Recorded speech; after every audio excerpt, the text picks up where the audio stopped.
সম্প্রতি বিতর্কিত ডিসি নিয়োগ কাণ্ডের অন্যতম হোতা জনপ্রশাসন মন্ত্রণালয়ের এক যুগ্ম সচিবের কক্ষ থেকে ৩ কোটি টাকার একটি চেক উদ্ধার করা হয়েছে।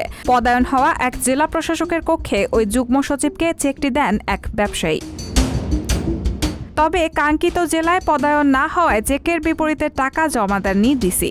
অন্যদিকে সবকিছু ফাঁস হয়ে যাওয়ার বিপাকে পড়েছেন চেকদাতা ওই ব্যবসায়ী।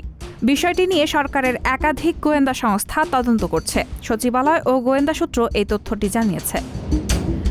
সূত্র জানায়, ডিসি ফিটলিস্ট তৈরির আগেই এসব অর্থের লেনদেন হয়। এতে জনপ্রশাসন মন্ত্রণালয়ের ২ জন যুগ্ম সচিবের সংশ্লিষ্টতার অভিযোগ রয়েছে।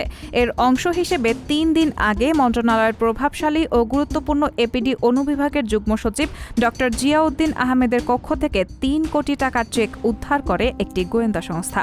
সঙ্গে চেকদাতার এনআইডি ফটোকপি সহ ডিসি নিয়োগ সংশ্লিষ্ট কিছু কাগজপত্র এবং চিরকুটও উদ্ধার করা হয়, যেখানে ডিসি নিয়োগ সম্পর্কিত ইঙ্গিতপূর্ণ কিছু বিষয় রয়েছে।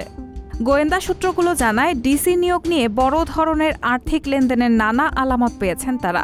সচিবালয়ে ড জিয়ার কক্ষ থেকে এ সংক্রান্ত কিছু চিরকুট উদ্ধার করা হলে একটি চিরকুটে ৫ জন কর্মকর্তার নাম এবং তাদের কাঙ্ক্ষিত জেলাগুলোর নামও লেখা রয়েছে, যে নামগুলো ডিসির জন্য তৈরি করা ফিট লিস্টেও রয়েছে। তারা আরও জানান, পদ্মা ব্যাংকের লক্ষ্মীবাজার উপশাখা থেকে দেওয়া এই চেকের গ্রাহক কুড়িগ্রাম জেলার স্থায়ী বাসিন্দা।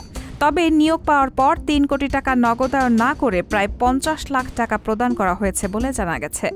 সূত্রগুলো আরও জানায়, শুধু আর্থিক লেনদেনের চুক্তি হওয়ার ডিসি প্রার্থী ৫ কর্মকর্তার কাছ থেকেই এভাবে অন্তত ১৫ কোটি টাকার বাণিজ্য হয়। চুক্তির আগে শুধু পদায়ন পর্যন্তই দায়িত্ব নেন জনপ্রশাসনের প্রভাবশালী ওই ২ কর্মকর্তা। এরপর কোনো কারণে মেয়াদ সংক্ষিপ্ত হওয়া অথবা প্রত্যাহার হয়ে গেলে তার দায় নিতে রাজি নন বলে তারা প্রার্থীদের জানিয়ে দেন। রায়হানা মুন, সবার কথা।